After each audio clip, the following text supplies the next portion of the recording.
오늘 우리에게 주신 하나님의 말씀은 로마서 8장 26절부터 39절까지의 말씀입니다. 다 같이 화면을 보시면서 함께 읽겠습니다. 이와 같이 성령께서도 우리의 약함을 도와주십니다. 우리는 어떻게 기도해야 할지도 알지 못하지만 성령께서 친히 이루다 말할 수 없는 탄식으로 우리를 대신하여 간구하여 주십니다. 사람의 마음을 꿰뚫어 보시는 하나님께서는 성령의 생각이 어떠한지를 아십니다. 성령께서 하나님의 뜻을 따라 성도를 대신하여 간구하시기 때문입니다. 하나님을 사랑하는 사람들, 곧 하나님의 뜻대로 부르심을 받은 사람들에게는 모든 일이 서로 협력해서 선을 이룬다는 것을 우리는 압니다. 하나님께서는 미리 아신 사람들을 택하셔서 자기 아들의 형상과 같은 모습이 되도록 미리 정하셨으니 이것은 그 아들이 많은 형제 가운데서 맏아들이 되게 하시려는 것입니다. 그리하여 하나님께서는 이미 정하신 사람들을 부르시고 또한 부르신 사람들을 의롭게 하시고 의롭게 하신 사람들을 또한 영화롭게 하셨습니다. 그렇다면 이런 일을 두고 우리가 무엇이라고 말할 수 있겠습니까? 하나님이 우리 편이시면 누가 우리를 대적하겠습니까? 자기 아들을 아끼지 않으시고 우리 모두를 위하여 내주신 분이 어찌 그 아들과 함께 모든 것을 우리에게 선물로 거저주지 않으시겠습니까? 하나님께서 택하신 사람들을 누가 감히 고발하겠습니까? 의롭다 하시는 분이 하나님이신데 누가 감히 그들을 정죄하겠습니까?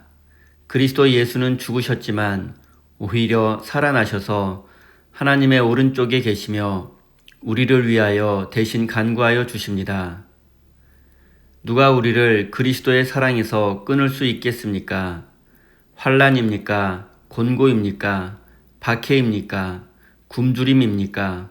헐벗음입니까? 위협입니까? 또는 칼입니까? 성경에 기록된 바 우리는 종일 주님을 위하여 죽임을 당합니다. 우리는 도살할 양과 같이 여김을 받았습니다. 한 것과 같습니다.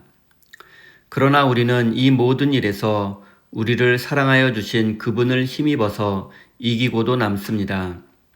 나는 확신합니다. 죽음도 삶도 천사들도 권세자들도 현재일도 장래일도 능력도 높음도 깊음도 그 밖에 어떤 피조물도 우리를 우리 주 예수 그리스도 안에 있는 하나님의 사랑에서 끊을 수 없습니다. 아멘. 하나님께서 이 말씀을 통하여 우리에게 은혜 주시기를 원합니다. 하나님의 크신 사랑과 은총이 여러분의 삶에 함께 하시기를 빕니다. 오늘은 예수 그리스도 안에 있는 하나님의 사랑이라는 제목으로 함께 하나님의 말씀을 나누겠습니다. 오늘 본문 말씀에서 사도 바울은 이런 고백을 합니다. 우리는 어떻게 기도해야 할지 알지 못하지만 성령이 우리를 위해서 기도해 주신다고 말입니다. 이 고백은 지금 바울의 영적인 상황이 무엇을 기도해야 할지 모를 정도로 어두운 심연에 떨어져 있다는 뜻이기도 합니다. 하지만 이것은 바울이 실제로 기도할 마음이 없다거나 그의 믿음이 형편없다는 것을 의미하는 것은 아닙니다. 어떻게 기도해야 할지조차 모르겠다는 바울의 고백은 자신의 한계를 인정한다는 의미입니다. 인간을 포함한 세상 모든 피조물은 시간이 흐르면 낡고 늙고 또 병들고 결국 소멸되고 맙니다. 그 어떤 피조물도 이런 한계를 극복할 수 없습니다. 바울은 이런 사실을 피조물이 탄식하며 함께 고통을 겪는다고 표현했습니다. 죽음과 소멸이라는 피조물의 한계는 예수님을 믿는 사람에게도 동일하게 적용됩니다. 고난과 고통이라는 탄식할 수밖에 없는 현실은 믿지 않는 자들에게만 나타나는 것이 아닙니다. 예수님을 믿는 사람은 구원을 약속받았지만 실제 삶에는 구원과 거리가 먼 일들이 자주 벌어지곤 합니다. 사랑하는 사람을 잃게 되면 온 세상을 잃은 것처럼 고통스럽습니다. 암과 같은 심한 병에 걸리게 되면 왜 하필 나에게 이런 일이 일어났는가 하며 하나님을 원망하기도 합니다. 이웃에게 사랑을 베풀고 싶지만 그게 잘 되지 않을 때가 많습니다. 모든 사람을 이해하고 사랑하고 싶지만 오히려 원망과 미움이 앞설 때가 많습니다. 우리가 비록 예수님을 믿고는 있지만 이런 인간적인 속성과 한계는 사라지지 않습니다. 그리고 우리는 이런 인간적인 한계를 느낄 때마다 자신에게 실망할 뿐입니다. 그러다가 용기를 잃고 우울감에 사로잡히기도 합니다. 하지만 바울은 절망하지 않습니다. 왜냐하면 성령께서 우리를 위해서 기도하신다는 사실을 알고 있기 때문입니다. 그런데 우리는 이런 사실을 알고 있으면서도 바울과 다르게 고난의 현실 앞에 쉽게 포기하고 절망하곤 합니다.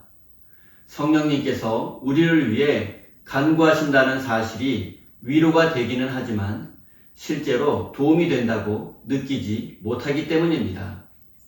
성령님이 우리를 위해 간구하신다는 사실이 막연하게 느껴지기 때문입니다. 성령이 우리를 위해서 간구해 주심에도 우리 삶에는 극적인 변화가 일어나지 않습니다. 기적도 일어나지 않습니다. 성령의 간구는 우리 마음에 약간의 위로를 주는 것 같습니다. 어쩌면 이것이 우리의 실제 마음인지도 모르겠습니다. 하지만 우리는 믿는 사람이니 이렇게 생각하는 것은 옳지 않습니다. 그렇다면 성령님이 우리를 위해서 간구하신다는 것은 무엇을 의미하겠습니까? 성령이 간구하신다는 말은 곧 하나님이 간구하신다는 말과 같습니다. 또한 하나님이 우리와 함께 하신다는 뜻이기도 합니다. 하나님이 우리와 함께 하신다면 고통과 절망의 현실을 뚫고 나갈 수 있습니다. 바울에게는 이런 믿음이 있었기에 그는 하나님이 우리를 위하시면 누가 우리를 대적할 수 있겠습니까? 라고 말할 수 있었습니다. 32절입니다.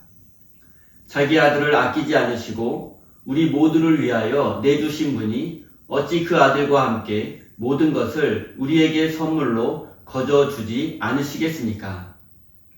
누군가에게 내 아들을 주었다면 그것은 내 모든 것을 준 것과 마찬가지입니다. 하나님이 예수 그리스도를 우리에게 주셨다면 하나님은 자신의 모든 것을 우리에게 주신 것입니다. 자신의 모든 것을 우리에게 내주신 하나님께서 우리 인생을 책임져 주지 않으실 리 없습니다. 사도 바울은 이 사실을 믿었기에 기도할 바를 알지 못한다 할지라도 하나님께서 지켜주시고 보호해 주실 것을 믿었습니다. 그렇기 때문에 바울에게는 두려움이 없었던 것입니다. 그렇다면 우리에게는 무엇이 문제이겠습니까? 그것은 하나님이 자기 아들까지 우리에게 내어주신 사실을 실제로 느끼지 못하고 믿지 못한다는 데 있습니다. 오늘날 기독교인들은 하나님이 아들을 내주신 사건, 즉 예수님의 십자가 사건을 단지 교리로만 알고 있는 것 같습니다. 그러다 보니 그리스도인의 삶의 능력은 사라지고 믿음의 껍데기만 남게 되었습니다. 예수 그리스도의 죽음을 하나님께서 사랑했던 아들의 죽음이라고 한번 생각해 보십시오. 우리는 그의 죽음으로 구원을 받게 되었습니다. 아들을 십자가의 죽음에 내어주기까지 우리를 사랑하신 하나님, 예수님의 십자가는 하나님께서 우리를 아들의 생명보다 더 사랑하신다는 확실한 증거입니다. 그리고 이 하나님의 사랑이 곧 구원의 길입니다. 35절입니다. 누가 우리를 그리스도의 사랑에서 끊을 수 있겠습니까? 환난입니까? 곤고입니까? 박해입니까? 굶주림입니까? 헐벗음입니까? 위협입니까? 또는 칼입니까? 39절 높음도 깊음도 그 밖에 어떤 피조물도 우리를 우리 주 예수 그리스도 안에 있는 하나님의 사랑에서 끊을 수 없습니다. 환난과 박해 그리고 굶주림과 헐벗음, 위협과 죽음도 그 어떤 세상의 것도 우리를 그리스도 안에 있는 하나님의 사랑에서 끊을 수 없습니다. 바울은 하나님의 사랑을 경험했기 때문에 이렇게 하나님의 사랑에 확신을 가질 수 있었던 것입니다. 그렇다면 그는 하나님의 사랑을 어떻게 경험했을까요? 바울이 경험한 하나님의 사랑은 예수님을 믿는 믿음을 통해서 하나님으로부터 의롭다고 인정받는 것에서 기인합니다. 죄인이었던 인간은 이제 더 이상 율법에 매이지 않아도 됩니다. 하나님께 의롭다고 인정받았기에 율법에서 자유로워졌습니다. 죄로부터 해방되었다는 뜻입니다. 바울이 경험한 하나님의 사랑 그리고 그로 인한 자유는 오늘날로 말하면 이제 더 이상 돈과 성공에 얽매이지 않아도 된다는 뜻입니다. 이제 하나님의 사랑을 경험한 사람은 더 이상 돈과 성공에 집착하지 않을 수 있게 되었습니다. 돈과 성공이 필요 없다는 뜻이 아니라 돈과 성공보다 하나님의 사랑이 우리 인생을 행복과 구원의 길로 인도한다는 뜻입니다. 사랑하는 우리 세임교회 성도 여러분, 이 세상 그 어떤 것도 우리를 하나님의 사랑에서 끊을 수 없습니다. 또한 하나님의 사랑은 우리 인생을 행복과 구원의 길로 인도합니다. 이 사실을 믿으시고 하나님의 사랑을 충만히 누리는 복된 인생이 되시기를 예수님의 이름으로 축원드립니다. 우리 다 함께 주신 말씀 가슴에 새기며 기도의 자리로 나아가겠습니다.